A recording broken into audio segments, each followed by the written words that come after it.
1장 부르시겠습니다. 285장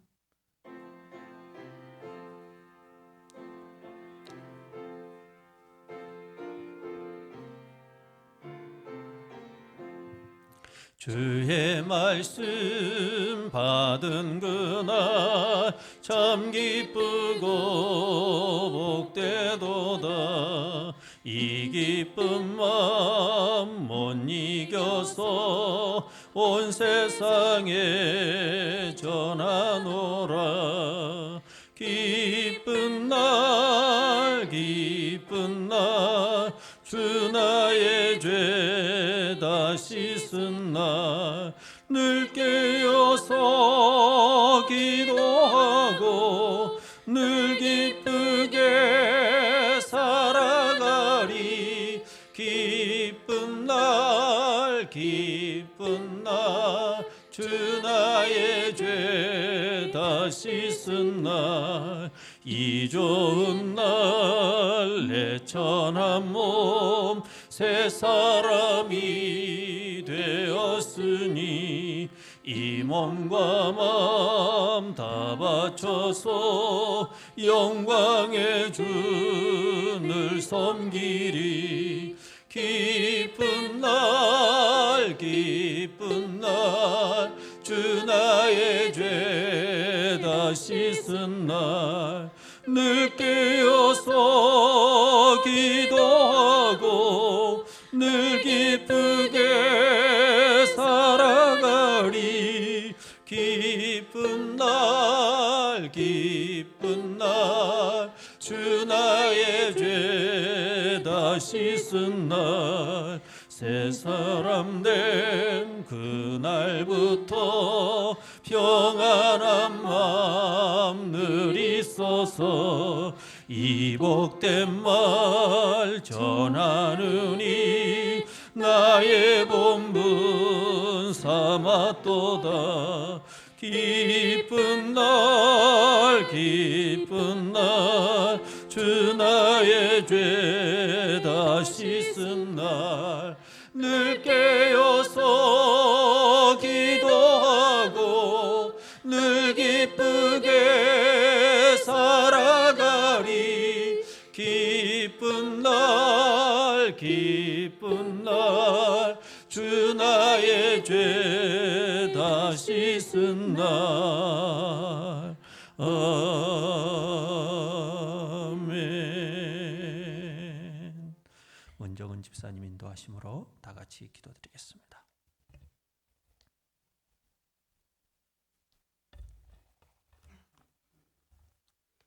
하나님이 이 세상을 이처럼 사랑하사 독생자를 주셨으니 이는 저를 믿는 자마다 멸망치 않고 영생을 얻게 하려 하심이라. 거룩하신 주님, 우리를 위해 대속해 주신 주님, 오늘도 하나님 자녀로 어린 양으로 살게 해 주심을 감사합니다. 5월 가정의 달을 맞이하여 부모님에게, 형제 자매 자녀에게, 이웃에게 예수 같은 마음으로 섬기길 기도합니다. 사랑이 많으신 예수님과 함께 하지 못하고 예배의 소홀함을 회개합니다. 코로나로 인해 여러 가지 이유로 예배드릴 수 없는 어려움을 뛰어넘지 못하고 소홀했던 지난 시간을 회개합니다. 하나님께 정직하게 다가가지 못함도 회개합니다. 하나님을 제대로 믿고 하나님을 알리고 성도를 전도하지 못함도 회개합니다. 바이러스로 인해 어둠 속에 침체된 모든 것들 하나님 은혜로 참된 빛으로 들어가게 해주소서. 학교 가지 못하고 가정의 둘레에서 있는 우리 학생들을 위해 기도드립니다. 바이러스 싸움에서 승리할 수 있도록 우리 모두가 간절히 바랍니다. 학생들이 친구들을 만나 다 같이 공부하고 평안한 일상을 누릴 수 있도록 등교 소식이 정상적으로 이루어지길 기도합니다. 이 세상을 사랑하신 우리 주님, 예배의 어려움 속에도 강일교회를 위해 성도를 위해 기도해 주시고 또 우리 성도들 한 분 한 분 바로 서게 도와주신 우리 담임 목사님을 위해 기도합니다. 건강과 평안을 주시옵시고 부목사님을 위해서도 기도합니다. 운전하는 그 모든 가는 걸음걸음 안전과 은혜를 주소서.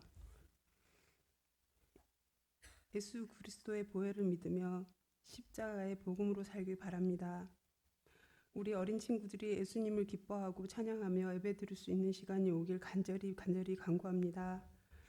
뿌리 깊은 신앙인으로 살아가길 간절히 바라며 항상 예수님이 살아 계시고 역사하심을 믿습니다. 오늘 이 시간 예배에 허락해 주신 모든 우리 성도님 가는 걸음걸음 항상 주의 은총을 주시옵시고 거룩함을 믿으며 예수 그리스도의 이름으로 기도드립니다.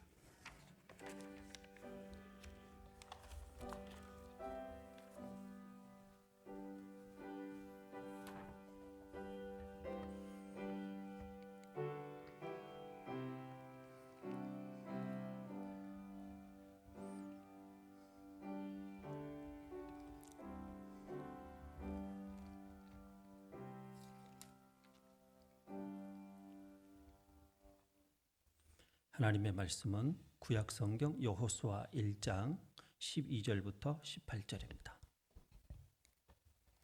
여호수아 1장 12절부터 18절까지 교독합니다.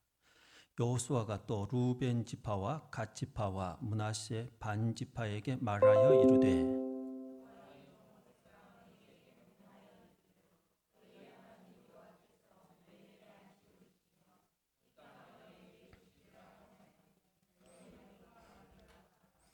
너희의 처자와 가축은 모세가 너희에게 준 요단 이쪽 땅에 머무르려니와 너희 모든 용사들은 무장하고 너희의 형제보다 앞서 건너가서 그들을 돕되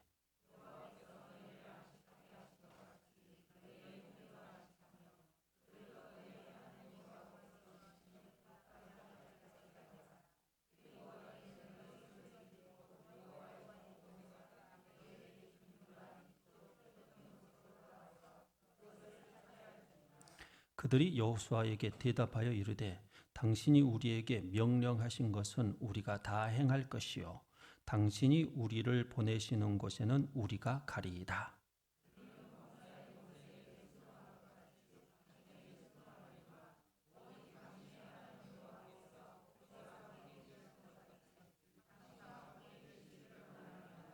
함께 읽습니다. 누구든지 당신의 명령을 거역하며 당신의 말씀을 순종하지 아니하는 자는 죽임을 당하리니 오직 강하고 담대하소서. 아멘. 하나님의 사람들은 하나님의 동역자들과 함께하는 사람들입니다. 동역자가 있다는 것은 큰 축복이에요. 그 동역자는 내가 만드는 것이 아니요 하나님께서 귀하게 붙여주시는 하나님의 선물, 하나님의 은혜인 줄로 믿습니다. 그러므로 성도 한 사람 한 사람을 볼 때에 우리는요 하나님의 선물, 하나님의 은혜로 보는 시야가 관점이 필요한 것이지요. 그래서 한 사람 한 사람이 매우 소중하게 보여야 하는 거예요. 물방울 다이아몬드보다 더 소중하게 보여야 하는 거예요. 근데 진짜로 소중한지 소중하지 않은지는 그 물건에 대하여서 잃어버린 모습을 보면 알 수가 있어요. 내가 가지고 있는 물건을 한 형제에게 맡겨두었어요. 근데 그 물건을 그 형제가 잃어버렸어요.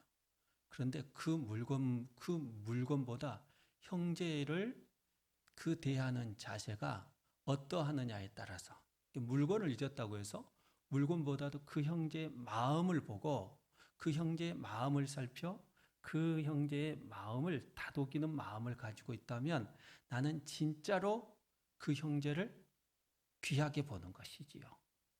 그런데 내 물건을 잃었다고 해서 그 형제의 마음을 살피지 아니하고 잃어버린 것에 집중을 하게 되고 그리고 그 형제의 마음에 상처를 주면 나는 이 물건보다 그 형제를 그 순간만은 더 못하게 여기는 것이에요. 그렇죠? 물건을 잃은 것보다 훨씬 더 중요한 것은요, 그 한 형제를 잃어버리지 않는 거예요. 동역자라고 하는 것은 이 세상에서 그렇게 중요한 거예요. 하나님의 선물이요, 하나님의 은혜인 것이지요. 그래서 우리는 성도들을 볼 때 이렇게 맺혀 있는 너무 귀중한 하나님께서 주신 선물들이 주렁주렁 맺혀 있는 그 모습으로 한 형제를 귀하게 볼 수 있는 사람들이 되어야 하는 것이지요. 우리 옆에 있는 성도들이 그렇게 보이는지 한번 싹 돌아보시기 바랍니다. 당신은 하나님의 선물이요, 하나님의 은혜입니다. 네. 그렇지요. 그렇게 귀하게 보아야 할 줄로 믿습니다. 얼마나 소중한지 몰라요. 하나님께서 아담을 만드시고요. 아담을 6번째 날에 만드신 이후에 첫째 날부터 6째 날까지 만드신 모든 것들을 다스리고 정복하고 충만하게 하시는 은혜를 주셨어요. 아담은 아무것도 안 했어요. 빛도 안 만들었지. 그리고 궁창도 안 만들었지. 땅과 바다에 대하여서 어떤 능력을 행한 것도 없었어요. 저 우주에 대하여서도 사람은 손 하나 까딱하지 않았고, 이 땅에 자라나는 식물과 동물들에 대하여서도 그는 어떤 행위도 하지를 않았어요. 그런데도 불구하고 하나님께서요, 첫째 날부터 6째 날까지 하나님께서 만드신 모든 것들을 다 위임해 주셨어요. 이 기막힌 은혜. 그런데 또 놀라운 것은요, 제7일에 하나님께서 모든 것을 다 만드시고 안식하셨어요. 하나님께서 모든 일을 하시고 하나님께서 안식하시는 그 자리에 누구를 초청하시느냐? 아무것도 안 한, 아무 일도 안 한 그 하나님의 안식에 사람을 초청하신 거예요. 이런 기막힐 일이 어디에 있을까요? 안식이라고 하는 것은요, 내가 많은 것을 수고하고 내 자신이 엄청난 고생을 하였음으로 인하여서 내 자신이 거기에 대한 대가로 부여받는 게 안식이 아니에요. 하나님이 수고하여서 하나님께서 그 안식하시는 축복 속에 내 자신이 초청을 받아 하나님께서 누리시는 그 평강을, 그 기쁨을 내 자신이 누리는 것. 그러니까 하나님께서만 시행하시고 하나님께서 마무리하시는 그 모든 곳에 내 자신이 서게 되어서 하나님의 기쁨을, 하나님의 그 평강을 누리게 되는 상태, 이것을 바로 안식이라고 말하는 것이지요. 근데 하나님께서는 우리에게 주시는 그 안식이 그런 안식인 거예요. 여러분, 예수님은 귀하게 이 땅에 오셔서 안식을 완성하신, 깨져버린 그 안식을 고치시고 그 안식을 완성하신 분이셨어요. 그리고 그 안식 속에 우리를 들어가게 하셨는데 그것이 바로 우리 주님의 구원인 줄로 믿습니다. 이 놀라운 은혜를 주셨단 말이에요. 근데 하나님께서 사람들에게 이런 놀라운 축복을 주시면서 한 가지 해야 할 일을 주셨어요. 책임을 주셨어요. 그게 뭐예요? 하나님께서 꼭 이것만은 하라고 했어요. 네가 에덴에 있는 모든 나무의 실과는 임으로 네 마음대로 자유대로 다 할 수 있지만 저 동산 중앙에 있는 선악을 알게 하는 나무의 열매를 먹지 마라. 이것을 먹는 날에는 반드시 죽으리라. 이렇게 말씀을 하셨단 말이에요. 그럼 이 말씀에 대하여서 아담은 어떤 자세를 취해야 되느냐? 하나님께서 모든 것을 다 주셨단 말이에요. 하나님께서 사람을 만들기 이전에 귀한 것들, 그리고 사람을 만든 이후에 하나님의 안식까지도 사람에게 다 주시고, 대신 한 가지, 이것만은 순종하라고 그러는 거예요. 선악을 알게 하는 나무의 열매만은 먹지 말라. 하나님의 주권, 선에 대한 주권, 악에 대한 주권, 여기에 대한 판단은 하나님께만 있다라고 하는 사실들을 너는 인정하라는 것이지요. 이것만 순종하면 되는 거야. 한 가지만 순종하면 되는 거예요. 그 순종의 자리에 들어가라고 하는 것이었어요. 어마어마한 것을 주시고 이 한 가지를 요청하셨단 말이에요. 그러면 인간은 당연하게 그 귀한 것들을 다 내가 자유를 얻었다고 한다면 여기에 대하여서 순종할 수 있어야 되는 거예요. 여러분, 그 순종 하나가 하나님께서 주시는 그 축복을 다 누리게 하는 거예요. 이 순종이 안 되면 하나님께서 주시는 모든 축복은 하나도 누리지 못하게 되는 거예요. 이게 순종이라고 하는 것의 놀라운 축복의 키예요. 순종은 아주 작은 것 같은데 모든 것을 누리게 하는 거예요. 순종은 아주 작은 것 같은데 그것이 불순종이 되면 그 어떤 축복도 누리지 못하게 되는 거예요. 그만큼 순종이라고 하는 것은 우리에게 있어서 놀라운 축복의 열쇠가 되는 것이지요. 우리에게는요, 순종이라고 하는 것이 늘 가까이 있어야 되는 거예요.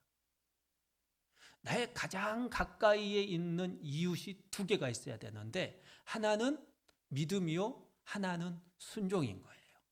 믿음과 순종은 쌍둥이와 같은 거예요. 하나만 굴러갈 수가 없어요. 순종이 없는 믿음은요, 항상 제자리예요. 순종이 없는 믿음, 믿음이 없는 순종은 또 항상 제자리예요. 신앙의 성장함이 없는 거예요. 믿음과 순종은 항상 같이 가는 거예요. 그래서 우리에게요, 순종이라고 하는 것이 믿음 있는 사람에게 반드시 필요한데요. 우리 모두에게 필요해요. 그래서 우리는 하나님께서 주시는 그 축복을 누려야 하는데 아담이 첫째 날부터 여섯 번째 날에 그 축복을 누린 것과 같이 그리고 일곱 번째 날에 축복을 누린 것과 같이 우리도 그 축복을 누려요. 우리 예수님이 이 세상에서 내가 이 세상으로 내려온 이유에 대하여서 말씀을 내가 하늘에서 내려온 이유에 대하여서 말씀을 해주고 계시죠. 그것은 내 뜻을 행하려 함이 아니요 나를 보내신 이의 뜻을 행하려 함이라. 우리 주님이 이 세상에 오신 이유는 순종하기 위하여 왔대요.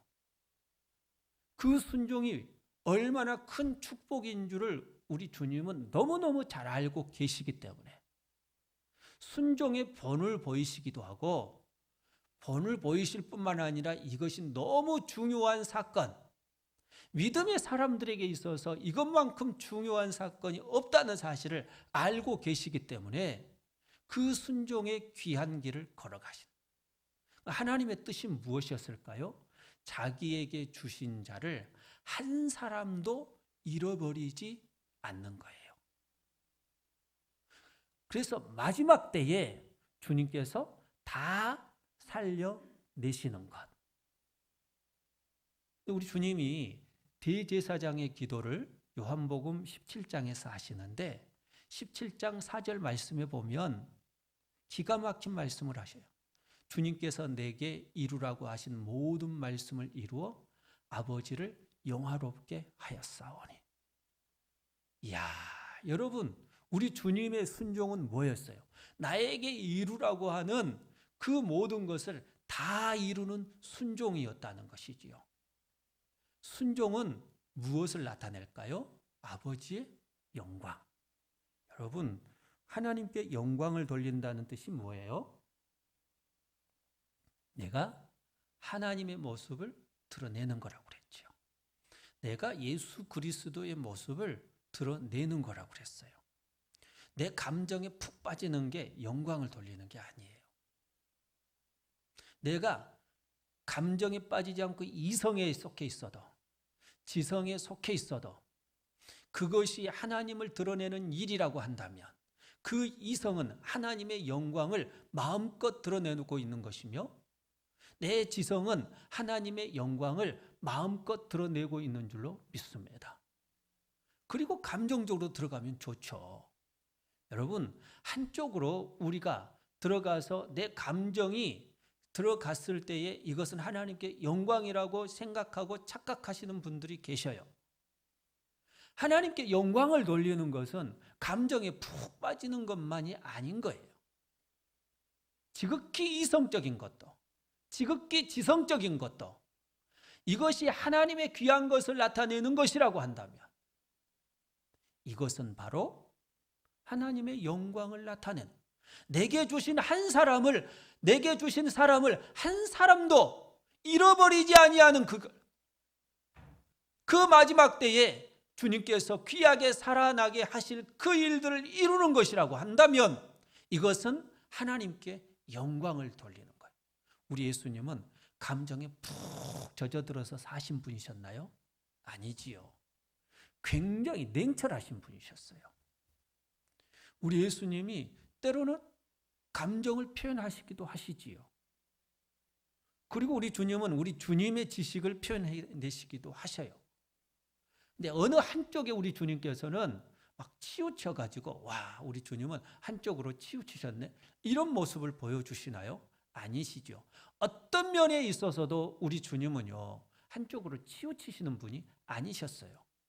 그런데도 불구하고 아버지의 영광을 나타내시는 귀한 주님이셨습니다. 그래서 우리 주님은 십자가에서 뭐라 말씀하시느냐?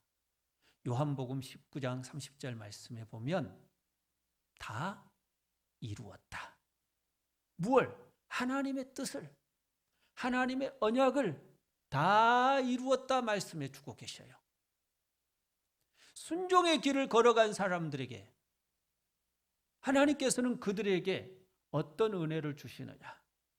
예수님께서 누리셨던, 예수님께서 완성하셨던 그 놀라운 말씀의 축복을 허락해 주시는 줄로 믿습니다.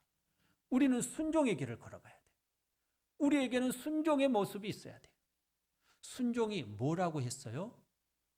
내가 누구와 같이 사는가? 그렇지요. 하나님과 같이 살아보는 거예요. 순종은 내가 예수님과 같이 살아보는 거예요.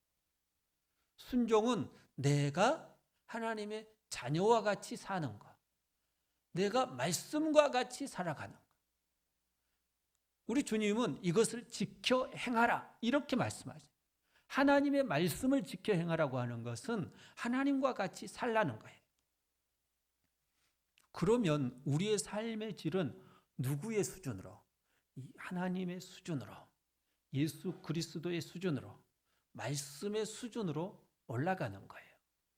이것만큼 여러분 귀한 것이 없어요. 삶의 결이 고급스러워요. 삶의 질이 고급스러운 거예요. 그래서 여러분들의 여러분들의 사위를 구할 때는요, 진짜 하나님의 말씀에 지정의를 가지고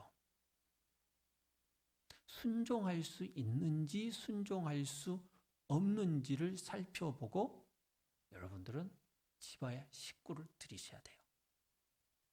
야, 얘가 진짜 하나님께 순종할 수 있구나. 순종할 수 있다는 것은요, 이 내 아들의 삶의 질이, 내 딸의 삶의 질이 하나님과 같은 수준에서, 예수 그리스도와 같은 수준에서, 말씀과 같은 수준에서 살아가게 되는 그 고급스러운 삶을 살게 된다는 것이에요. 믿음 있는 사람을 잘 눈여겨보셔야 돼요. 기도하셔야 돼요. 이야, 그런 삶의 모습이 이루어지도록 우리는 내 자신의 모습에 대하여서 늘 점검해 보아야 됩니다. 나는 순종이 있는지 없는지에 대해서. 순종이 없으면 아버지를 영화롭게 할 수가 없어요. 아버지를 영화롭게 하는 길은 바로 우리 예수님과 같이 순종하는 거예요. 내 뜻을 행하려고 이 세상에 내려오는 것이 아니라 아버지의 뜻을 행하려고 이 세상에, 한 사람도 잃어버리지 아니하려고, 새벽에 말씀을 드렸는데 이 코로나 전국에도요. 전도하는 사람들이 있더라니까요. 이것은 인격 전도예요. 이건 관계 전도죠. 노방 전도를 할 수가 없으니까. 그런데 이 사람을 보고 진짜 예수가 있다라고 하는 사실을 보게 되는 거예요. 이 사람을 통하여서 하나님의 영광이 보이는 거예요. 진짜 예수가 있고 하나님이 계시고 말씀은 생명의 말씀이구나. 이런 게 보이는 거라니까요. 여러분들 무서워 벌벌 떠는 동안 어떤 사람은 예수의 생명을 가지고 정말 예수 그리스도가 누구인지를 보여주는 귀한 삶을 살아 한 사람을 구원하는 그런 삶을 살더라는 것이지요. 우리는 우리 주님이 살아계시다는 것을 믿기 때문에 내 주님과 같은 삶을 사는 줄로 믿습니다. 순종의 삶을 살아야 하는 거예요. 하나님께서 여호수아에게 야, 내가 모세에게 명령한 모든 그 말씀, 그 율법을 네가 지켜 행하라. 네가 앞으로 가야 될 길은 모세에게 준 그 율법을 지켜 행하는 곧 언약의 길을 걸어가야 하는 거야. 너는 말씀을 지켜 행해야 돼. 좌로나 우로나 치우치지 말고 이것을 밤이나 낮이나 묵상하여서 그 하나님의 말씀을 순종하라는 것이지요. 이것이 바로 7절, 8절에 나와 있는 내용이잖아요. 7절, 8절에 나와 있는 거예요. 사랑하는 성도 여러분, 여호수아에게 무엇을 명령했을까요? 순종을 명령했어요. 순종을 하기 위한 삶의 길은 강하고 담대함의 길이에요. 용기가 없으면 순종의 길을 못 가는 거예요. 내가 그 길을 막상 가려고 하니까 겁이 나요. 그런데요. 하나님께서 그의 마음 가운데 용기를 주시는 거예요. 어떤 용기? 순종의 용기. 여러분, 순종이라고 하는 것은 세계에서 가장 큰 용기가 필요한 거예요. 십자가의 길은 순종의 길이잖아요. 믿습니까? 그럼 그 길을 걸어가실 수 있는 분은 우리 주님이셨죠. 그게 바로 우리 주님의 용기이셨단 말이에요. 우리 주님께서 그 길을 요구를 하실 때에 우리는 어떻게 해야 하느냐? 1장 10절 말씀에 보면 첫 단어가 이에라고 기록이 되어 있는 것을 볼 수가 있죠. 이에 여호수아. 이 뭐예요? 하나님의 말씀을 듣고 이제는 순종하여. 하나님께서 여호수아에게 순종을 요구했어요. 그랬더니 이에 곧 마가복음에 가장 많이 나오는 단어가 어떤 단어예요? 마가복음에 제일 많이 나오는 단어가 어떤 단어죠? 곧이라고 하는 단어. 즉시, 매우 빠르게라고 하는 단어. 이게 41회가 나옵니다. 하나님의 일이, 우리 예수님의 귀한 사역들이 어떻게 이루어지느냐? 곧 이루어지는 거예요. 즉시로 이루어지는 거예요. 이것은 바로 순종의 속도를 말하는 거예요. 여러분들에게 있어서 순종의 속도는 나중에가 아니라, 천천히가 아니라, 여러분들에게 있어서 순종의 속도는 곧 즉시로 이해가 되시기를 주님의 이름으로 축원합니다. LTE보다 더 빨라야 돼요. LTE보다 더 빠른 게 뭐예요? 5G인가요? 모르겠어요. 앞으로 더 빠른 게 나오겠죠. 그러나 하나님의 말씀의 곳은 이 세상의 그 빠름보다 더 빠른 거예요. 순종은 그렇게 빨라야 하는 거예요. 순종은 더디면 안 되는 거예요. 여러분, 축복은 받아야 되잖아요. 늦게 받아야 될까요? 곧 받아야 할까요? 곧 받아야 하는 거예요. 그러면 순종은 곧 되어야 하는 거예요. 여러분들에게 있어서 순종은 곧 축복이란 말이에요. 여호수아가 마음에 담대함이 생겨요. 언약을 이루고자 하는 귀한 마음이, 언약을 이루고자 하는 마음이 간절했단 말이에요. 그래서 곧바로 순종하여서 관리들에게 양식을 준비하라. 양식에 관계된 모든 것들을 다 준비하라는 거예요. 그리고 여호수아 2장에 보면 우리가 다음 주에 살펴보겠지만 정탐꾼을 준비를 하죠. 그곳에 가서 우리가 어떻게 싸워야 될 것인지 구체적인 계획을 준비한단 말이에요. 하나님은요, 하나님의 일을 함에 있어서 준비하는 것을 매우 기뻐하시는 분이십니다. 준비 없이 하는 것보다 준비 있이 하는 것을 매우 중요하게 여기세요. 여러분, 찬양을 한번 하더라도 준비 있는 찬양을 해야 되지요. 준비 있는 구역 식구들의 찬송도요, 여기 와서 딱 한번 해보는 것이 아니라 한 주 전부터 미리 연습을 해서 주님 앞에 올려드려야 돼요. 왜 수요일 날 우리를 구역 예배도, 이 구역 찬양도 이렇게 못하게 되는 이 모습으로 우리를 세워두셨을까? 생각해 보라는 거예요. 뭘 생각해 보라? 우리가 이제까지 주님 앞에 올려드리는 찬송이 어떤 찬송이었는지, 준비된 찬송이었는지 이것을 한번 점검하라는 거예요. 우리는 다시 한번 우리를 점검해야 돼요. 30분 전에 나와서 준비해서 올린 것이 아니라, 이거 미리 준비하고 미리 연습하고 그래야 해서 하나님 앞에 올려드리는 거예요. 앞에 서는 분들도 옷을 한 번 더 점검을 하고 나오십시오.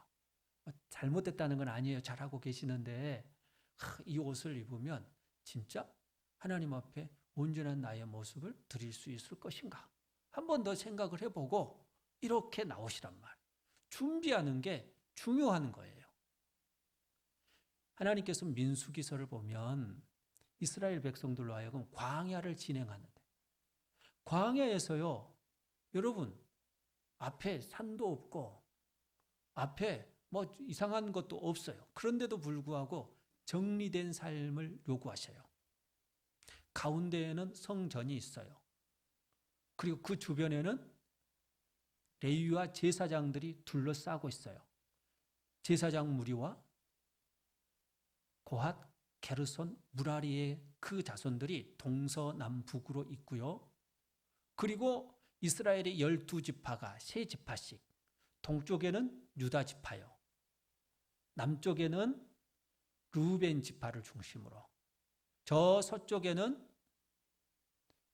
베냐민 지파를, 그 에브라임 지파를 중심으로 해서, 저 북쪽은 단 지파를 중심으로 해서 3지파씩 나누어져서 아주 진을 갖추어서 짜임새 있게 정돈된 광야의 삶을 살아가라고 말씀을 하셔요. 정돈된 삶을 살라고 말씀을 하셔요. 여러분들은 어떤 교회의 삶을 지나고 있느냐?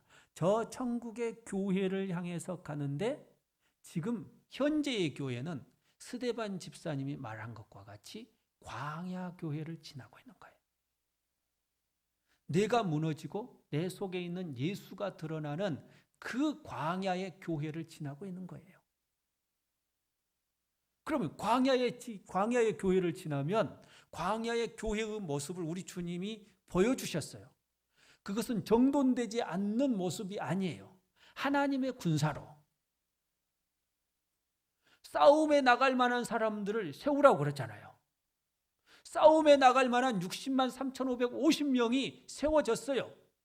그런데 이 모든 사람, 60만 3,550명, 이 속에 속한 사람뿐만 아니라 여자도 남자도 어린아이들도 노인들도 다 그 진 속에 들어있는 거예요. 정돈된 삶 속에 들어있는 거예요. 예수 그리스도를 믿는 사람들의 삶은 어수선하지가 않잖아요.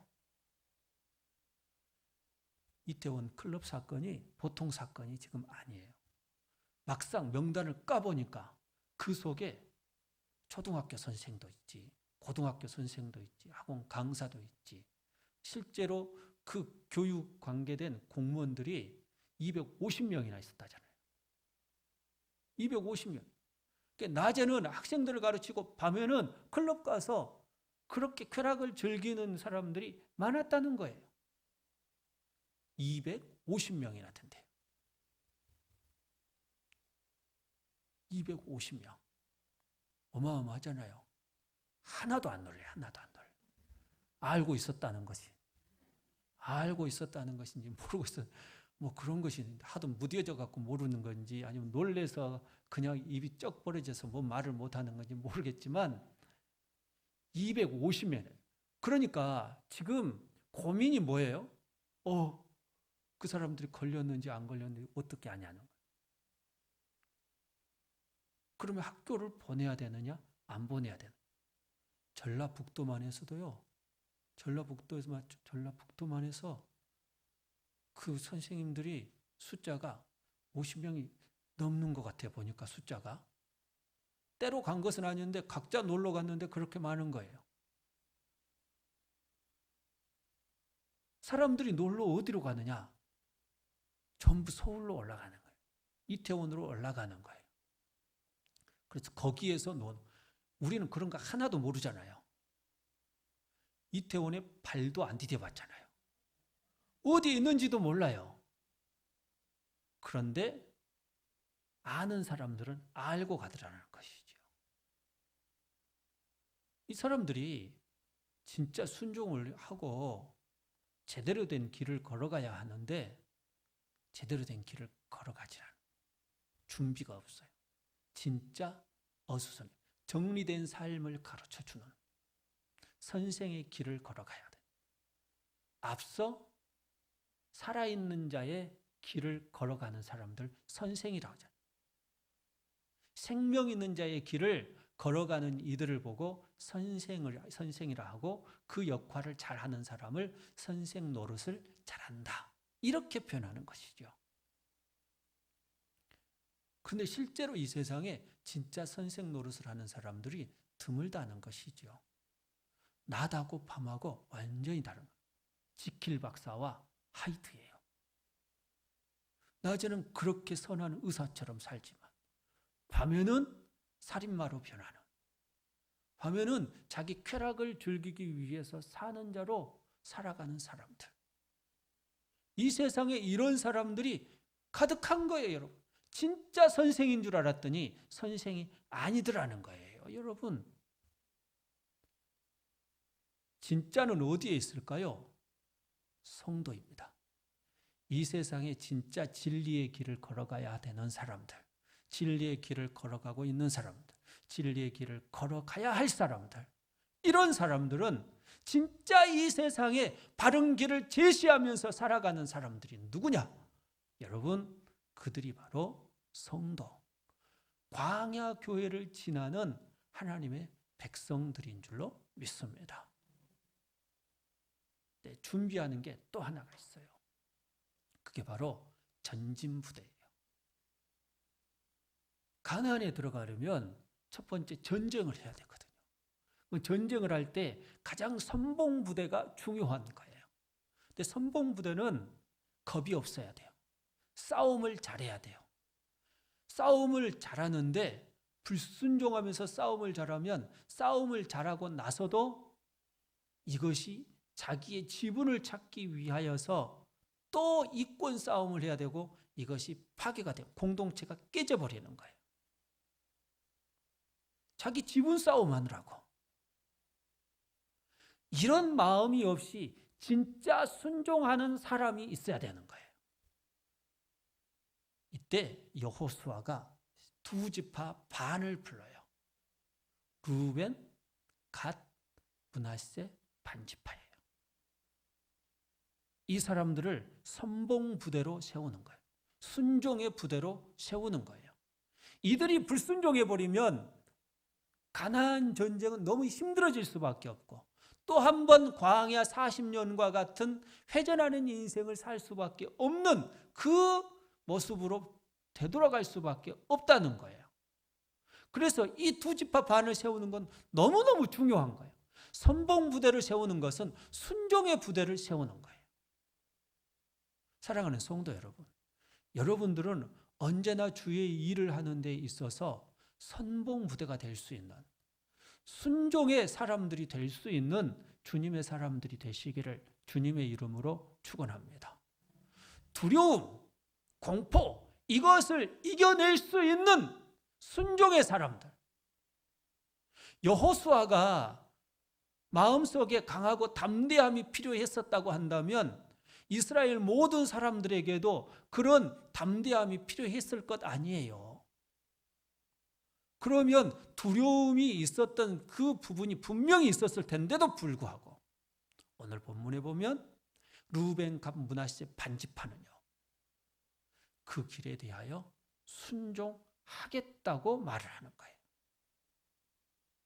순종하겠다. 근데 원인이 하나가 있어요. 민수기 32장에 보면 그들이 모압 땅 지경에 이르게 되었을 때에 요단 동편을 다 점령을 했어요. 근데 루벤, 갓, 므낫세 반지파가 이게 힘이 있고 잘 싸워요. 그러다 보니까 잘 싸우는 사람들에게는 뭐가 주어지냐? 전리품이 주어지게 되고 재산이 자연스럽게 많아질 수밖에 없는 거예요. 그들이 가진 가축, 그들이 가진 생물, 재산들이 다른 지파의 사람들보다 월등히 많은 거예요. 번식력도 좋고. 그러다 보니 이 사람들이 이 가나안 동편을 점령한 이곳을 지금 이곳에서 가지고 싶은 거예요. 그래서 모세에게 이 땅을 우리에게 달라. 우리가 이곳에 정착하겠다. 모세가요, 깜짝 진노를 하죠. 아니, 너희들이 이곳에 머무르게 되면 나머지의 이스라엘 백성들은 그곳에 건너가면서 제 역할을 감당하지 못하여서 가나안 땅을 점령하지 못하게 되는 일들이 있다고 한다면 그건 너희들의 책임인 거다. 엄청난 분노를 표현하게 되지요. 이때 두 지파 반이요, 회의를 합니다. 그리고 모세에게 딱 결론을 내놓아요. 우리가 가장 먼저 요단을 건너겠습니다. 싸움에 앞장서겠습니다. 그리고 모든 것을 다 점령한 이후에 그리고 우리는 다시 돌아와서 이곳에서 우리의 일을 하겠습니다. 대신 한 가지 조건은 우리의 처자들, 우리가 가진 재산, 이 가족들은 이곳에 머물러 두고 일단 우리 싸움에 나갈 만한 모든 사람들은 선봉대에 서서 그 역할을 감당하겠습니다. 이 약속을 모세와 했던 거예요. 그런데 이 약속을 이제는 누구와 지키겠다? 모세와 함께 지키겠다는 것을 여호수아와 함께 지키겠다고 말하는 거예요.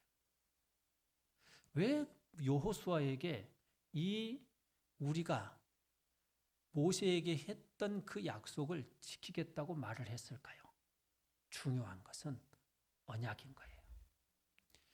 하나님의 말씀을 지키겠다라고 하는, 말씀대로 살아가겠다라고 하는 여호수아의 모습을 보면서 하나님의 일이 이루어져야 된다는 사실을 알게 된 거예요. 여러분, 교회의 사역은 목사의 일이 아닙니다. 교회의 일은 장로님들의 일이 아니에요. 교회의 일은 특정 부류의 사람들의 일이 아닌 거예요. 우리 모두가 함께 가야 할 언약의 귀한 사역이요, 언약의 길인 줄로 믿습니다. 언약이 뭐라고 그랬어요? 내가 너희의 하나님이 되고 너희는 나의 백성이 되리라입니다. 이 일을 이루기 위하여서 하나님께서 택하신 사람들에게 하나님이 그들의 하나님이 되고 그들은 하나님의 백성이 되는 그날까지 우리는 그 일이 이루어지기까지 순종의 길을 걸어가야 되는 하나님의 사람들인 줄로 믿습니다. 이것이 아니면 우리가 이 세상에 존재해야 될 이유가 없단 말이에요.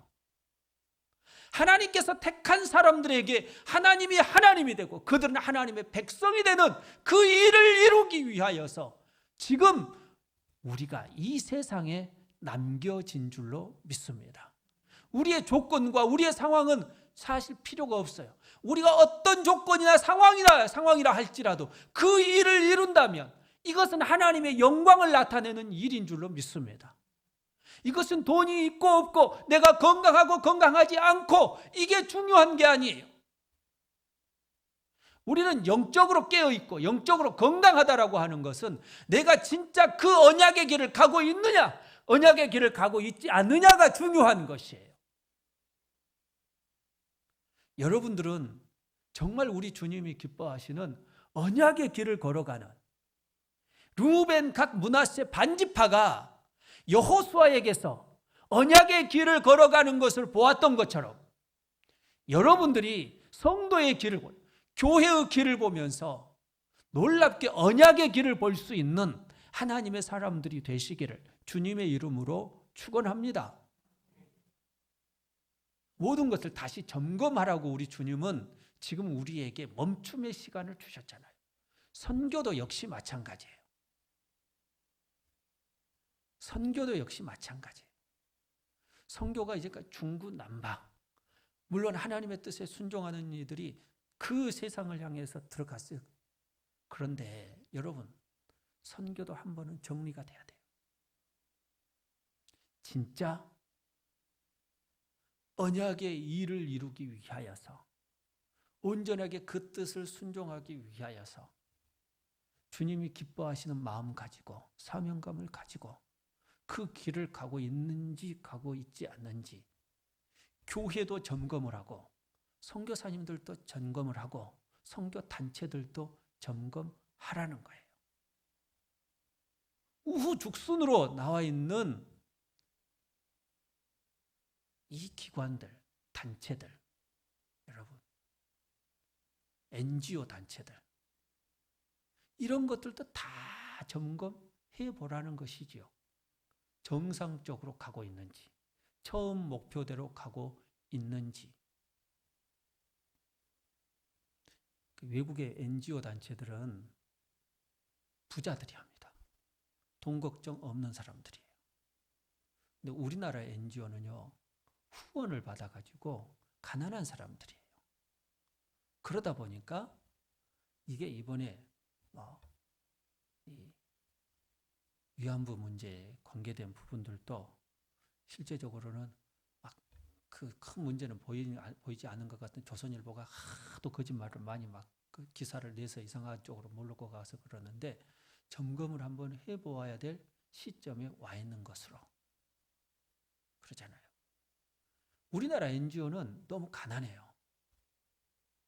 그러다 보니까 거기에 뭐가 문제가 생길 수 있는, 어떻게 후원자를 너무 후원자들을 모으기 위하여서 쥐어짜야 돼요. 그리고 힘들어요. 자기 먹고 살 것도 힘든데 또 그 후원까지 받아야 되는 그 일들까지 챙기려면 진짜 힘든 거예요. 이게 보통 힘든 게 아니거든요. 외국 사람들은 안 그래요. 아주 평생 10대까지 먹고 살 만큼 어마어마한 부를 가진 사람들이 NGO를 많이 합니다. 그러니까 자본에 있어서 이게 비교가 안 되는 것이죠. 오해가 안 생겨요. 다시 한번 한국의 NGO도 한번 생각해 보라. 뭐 이런 지금 사인이 오고 있는 것이죠. 그 사람들 잘못했다는 건 아니에요. 그런데 우리가 다시 한번 점검을 해보아야 할 때가 온 거예요. 이제 3만 불 시대의 한국, 대한민국, 옛날에 3,000불 시대에서부터 시작되었던 그런 단체들이 지금의 대한민국하고는 안 맞는 거예요. 지금의 대한민국하고는 안 맞는 거예요. 그래서 다시 한번 생각해 보아야 돼요. 우리 교회에서 NGO를 시작할 수 있는 아주 거대한 부자가 한번 나왔으면 좋겠어요. 예, 아멘 한 사람이 있는데 그 사람 NGO 한번 해보시기 바랍니다. 실제로 여러분, NGO가 뭔지 잘 모르신 분들이겠는데 비정부 기구예요. 비정부 기구. 그러면서 이 사회 활동을 해나가는 기구를 말하는 거예요. 네.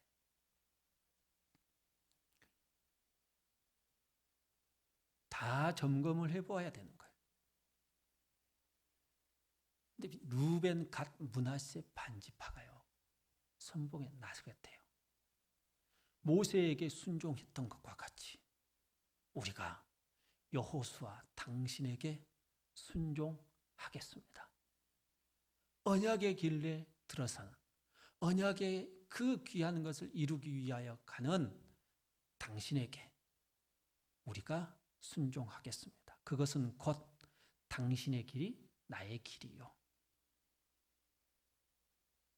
당신의 삶이 나의 삶이며 당신의 삶의 질이 나의 삶의 질인 거예요.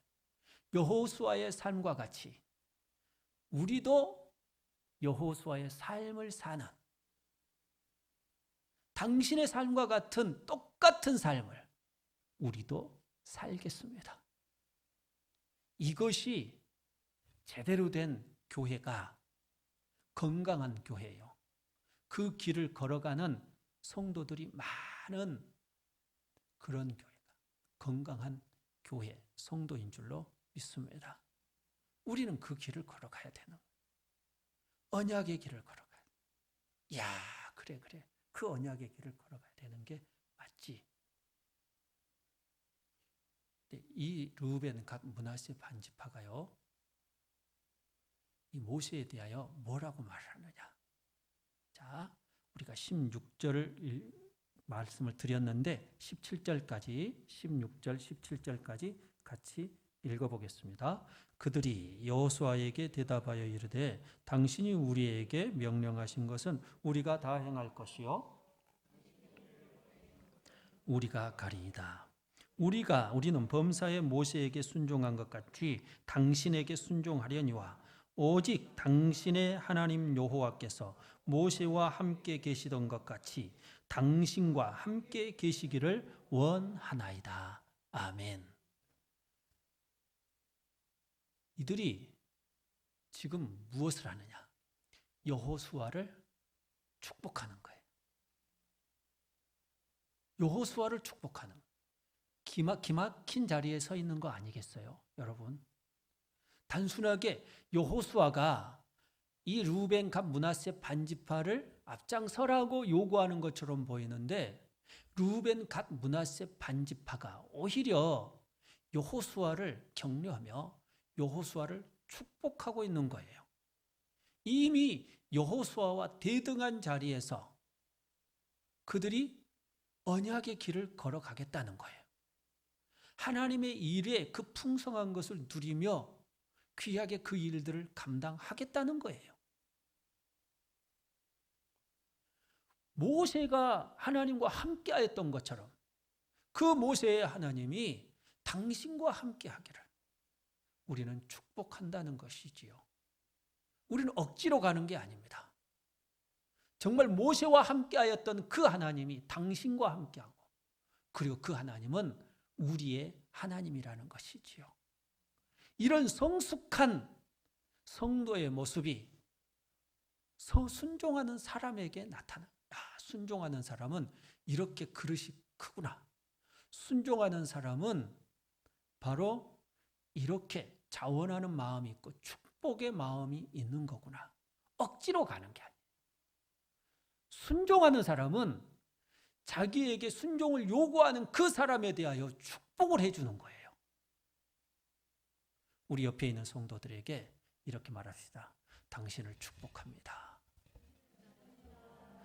자, 더 구체적으로 이렇게 말합시다. 순종을 요구하는 당신을 축복합니다. 아멘. 우리는 못해 이런 말을 안 해. 벌써 못해 4번이나 나오네. 못해. 이것은 우리의 언어가 아니에요. 이것은 우리의 언어가 아닌 거예요. 순종의 길을 걸어가는 사람은 당신이 나에게 순종을 요구하지만 나는 당신을 축복합니다. 믿습니까? 이게 루벤, 갓, 므낫세 반지파가 가는 축복의 사람의 모습인 거예요. 그리고 우리가 18절의 말씀을 같이 읽어보겠습니다. 누구든지 당신의 명령을 거역하면 당신의 명령 죽임을 당하오려니 오직 강하고 담대하소서. 목숨 걸고 따르겠다는 거예요. 목숨 걸고 따르겠다는 거예요. 여러분, 이런 성도들이 있는 교회는 은혜의 교회요. 성령 충만한 교회요. 말씀대로 가는 교회인 줄로 믿습니다. 모두가 다 이렇게 세워져야 하는 거예요. 어린아이도 이렇게 세워져야 하고, 중고등부도, 청년들도. 참으로 왜 청년들이 이태원으로 갈까? 왜 청년들이 많이 모이는 거? 우리 눈에 지금 보여주는 게 청년들이 많이 모이는 거 두 군데를 보여줘요. 첫 번째는 신천지요. 두 번째로는 이태원이란 말이에요. 교회는 청년들이 없어요. 교회의 모습을 보여주는 곳에는요, 중년들이 있어요, 다. 중년, 노년만 있어요. 교회 사진을 보세요. 청년들은 없어요. 다 중년, 노년이고요. 신천지 보여주는 곳에는 다 청년들이 있어요. 그리고 이태원을 보여주는 곳에는 다 청년들이 있어요. 청년들이 어디로 갔느냐? 이태원으로 가고 신천지로 간 거예요. 이유는 뭐 때문에? 이태원은 쾌락이 있기 때문이요. 즐거움이 있기 때문이요. 신천지는 자기들의 미래가 거기 있다고 생각하기 때문에. 교회에 들어오면 성도들이, 이 청년들이 뭘 걱정하느냐? 먹고 살 일을 걱정하고 있어요. 근데 신천지에 들어가면 먹고 살 일에 대한 걱정을 잊어버리게 만들고 오히려 미래의 14만 4천인의 그 들어간다라고 하는 소망을 엄청나게 집어넣어 주는 거예요. 특별한 곳에 너희들은 들어갈 거야. 그러니까 그 속에 쇠뇌가 되었던 청년들이요, 거기다 목숨을 거는 거예요. 전부 그것 때문에 가는 거 아니에요. 그것을 각인시켜 놓으니까. 근데 한국 교회는 14만 4천이라고 하는 본래적 의미를 가지고 종말의 운동이 일어났는데 여기에 대한 폐해가 너무 많았어요. 세대주의 종말론 때문에. 그래서 이것을 의도적으로 무시하는 경우도 있었고, 진짜 하나님 나라에 대한 소망을 보여주지를 못한 거예요. 그러다 보니 교회에서는 미래에 대한 자기의 꿈을 꾸지를 못해요. 그 청년들 앞에서 열심히 찬양하고 뒤쪽으로 쭉 가가지고 예배 시간에는 뒤로 빠져나가 버려요. 예배자가 아닌 거예요. 여기 와가지고 노래 부른 사람이지, 청년들이 그게 예배자가 아닌 거예요. 여기서 열심히 찬양하고 나서 예배 끝나고 뒤에서 담배 뻐끔뻐끔 피고 있고, 청년부 예배 끝나고 나면 술집으로 가서 막걸리 마시고 있고 소주 마시고 있는 거예요. 이게 여러분, 교회 안의 청년들, 이들이 왜 그럴까? 소망이 안 보이니까 그러는 거예요. 진짜 성도들 안에서 우리의 미래를 발견할 수 있는 귀한 것을 보았다면 이렇게 하지 않는 것이죠. 야, 저들은 진짜로 미래를 향해서 달려가는 분들, 우리도 같이 달려가자. 그렇다고 한다면 그런 식으로 성도 청년들이 갈 일이 없지요, 여러분. 교회가 청년들이 들어오게 하려면 정말 말씀의 즐거움, 언약의 즐거움, 이것을 보여요. 찬송의 즐거움은 진짜 그 속에서 나와야 돼요. 아, 언약의 길을 걸어가고 있는 내 자신이 너무 즐거운 길을 걸어가고 있구나. 소망 있는 길을 걸어가고 있구나. 나의 하나님이 나를 다스리고 있고 내가 하나님의 백성 되는 일이 얼마나 귀한 길인가. 이것을 가르쳐 주어야 돼. 그리고 진짜 그 길을 통하여서 온전한 하나님의 백성됨에 그 길이 우리에게 얼마나 큰 소망이 있는가를, 희망이 있는가를 귀하게 보여줄 때에 청년들이 들어올 줄로 믿습니다. 우리는 빼앗긴 것을 다시 원상복귀 시켜야 돼요. 옛날에는 청년들이 가득했어요. 청년들이 교회 학교를 책임졌어요. 유치부도 책임지고 아동부도 책임지고 중고등부도 책임을 졌어요. 그런데 광양 지역에 전체적으로 제가 통계를 내본 청년 교사들이 씨가 말랐어요. 청년 교사들이 씨가 마른 거예요. 없는 거예요. 평균 교사 연령이 55세 이하 이상이에요. 전부 다. 55세 이상이 돼버린 거예요. 우리 교회도 그 교회 한 축에 속해 있어요. 실제적으로. 몇 분 빼놓고. 심각한 것이죠. 여러분 15년 뒤에는 70세 그 집사님 권사님들이 교사 그때도 하고 있는 거예요. 청년들이 사라져버렸어요. 청년들이 이것을 감당을 해야 되는데 사라져버린 청년들. 왜? 여기서 꿈을 발견하지 못했거든. 나에게서 꿈이 발견되어져야 돼요. 어느 때 발견되지? 언약을 가진 사람으로 내가 예수 그리스도의 모습을 나타낼 때에, 내가 하나님의 모습을 나타낼 때, 성품을 나타내고 그 기질을 나타낼 때에 청년은 나를 보고 하나님을 만나고 그 속에서 꿈을 보게 되는 놀라운 은혜가 주어질 줄로 믿습니다. 우리는요, 다시 꿈을 꾸는 교회가 되도록 내 자신이 순종의 길을 걸어가는, 진짜 하나님과 같이 살아가는, 예수 그리스도와 같이 살아가는 하나님의 사람들이 되어야 할 줄로 믿습니다.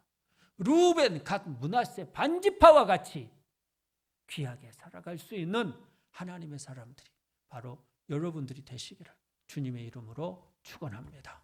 우리 시간 함께 기도하겠습니다. 마스크를 쓴 채로 좀 입이 뜨거워도 입술을 벌려서 기도하시기 바랍니다. 주님, 그렇습니다.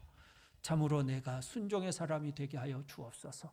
하나님과 같이 살게 하시고 예수 그리스도와 같이 살게 하시고 루벤, 갓, 므낫세, 반지파가 진실로 참으로 여호수아에게 순종하였던 것처럼 참으로 그에게서 언약을 보고 언약의 길이 우리에게 소망이며 그곳에 참된 즐거움이 있다는 사실들을 알고 그 길에 순종하였던 것처럼, 그리고 격려하며 축복하며 목숨을 거는 자로 순종의 그 길을 귀하게 들어섰던 것처럼 나도 그 길을 걸어가게 하여 주시고, 진실로 우리 사랑하는 성도들이 그 길을 걸어가는, 또한 우리 교회 청년들이 그 길을 걸어갈 수 있는 놀라운 은혜가 있게 하여 주시옵소서. 귀하신 아버지 하나님 감사합니다.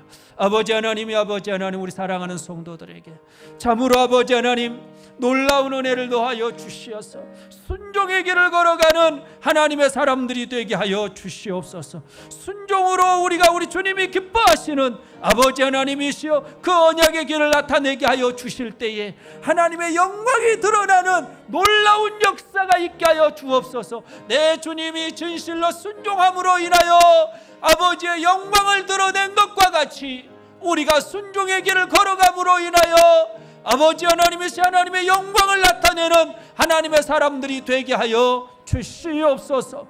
언약의 길을 걸어가는 참으로 아버지 하나님이여 우리 주님이 기뻐하시는 하나님의 사람들이 될 수 있도록 주여 은총을 베풀어 주시옵소서. 오 아버지 하나님 감사합니다. 성령께서 함께하여 주시는 사람들, 우리 주님이 주시는 귀한 은혜 속에서 우리 사랑하는 성도들이 이 세대 아무리 어렵고 힘들고 내 자신의 형편과 상황이 안 좋다 할지라도 순종의 길을 걸어갈 수 있는 하나님의 사람들이 되게 하여 주실 때에 그곳에 예수 그리스도의 보혈이 강같이 흐르게 되는 놀라운 역사가 있게 하여 주시옵소서. 오 아버지 하나님 감사합니다.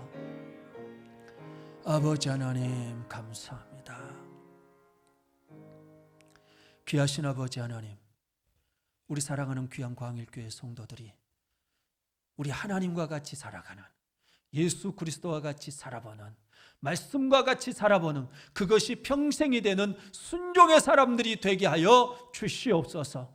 그 길을 걸어가는 사람들이, 언약의 길을 걸어가는 사람들, 하나님이 나의 하나님이 되고 나는 하나님의 백성이 되는 귀한 사람의 모습인 줄로 믿사오니, 그 모습 속에서, 그 거룩한 모습 속에서, 그 의로운 모습 속에서 이 땅에 있는 사람들이 참된 소망을 발견하게 되는, 특별하게 젊은이들이 참된 소망을 발견하게 되어지는 놀라운 역사가 있게 하여 주시옵소서.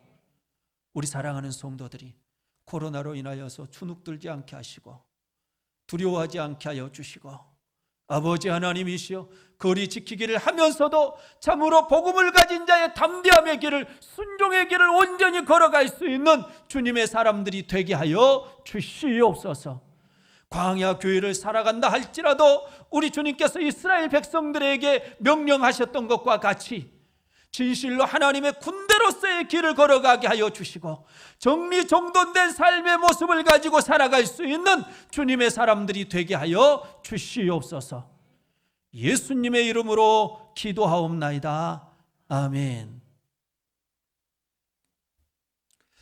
우리 옆에 계신 성도들과 서로 인사하겠습니다. 서로 이렇게 인사하는데, 순종의 길을 걸어가는 당신을 축복합니다.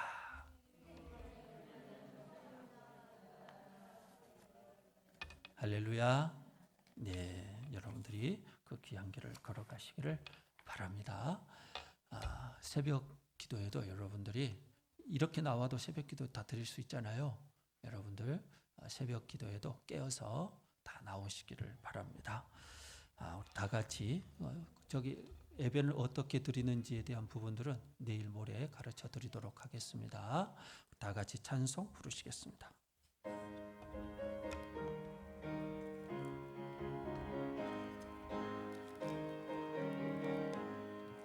너 시험을 당해 죄 짓지 말고, 너 용기를 다해 곧 물리치라.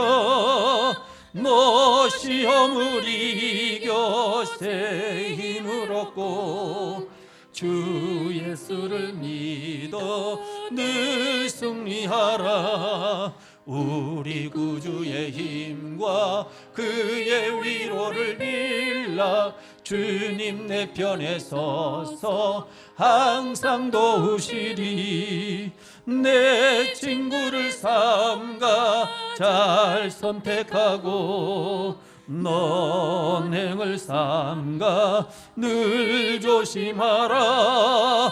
너 열심을 다해 늘 충성하고, 온 정성을 다해 주 봉사하라. 우리 구주의 힘과 그의 위로를 빌라. 주님 내 편에 서서 항상 도우시리. 잘 이기는 자는 상 받으리니, 너 낙심치 말고 늘 전진하라. 내 구세주 예수 힘 주시리니, 주 예수를 믿어 늘 승리하라. 우리 구주의 힘과 그의 위로를 빌라. 주님 내 편에 서서 항상 도우시리. 주기도문으로 예배를 마칩니다. 하늘에 계신 우리 아버지, 아버지의 이름을 거룩하게 하시며 아버지의 나라가 오게 하시며 아버지의 뜻이 하늘에서와 같이 땅에서도 이루어지게 하소서. 오늘 우리에게 일용할 양식을 주시고, 우리가 우리에게 잘못한 사람을 용서하여 준 것 같이 우리 죄를 용서하여 주시고, 우리를 시험에 빠지지 않게 하시고 악에서 구하소서. 나라와 권능과 영광이 영원히 아버지의 것입니다. 아멘.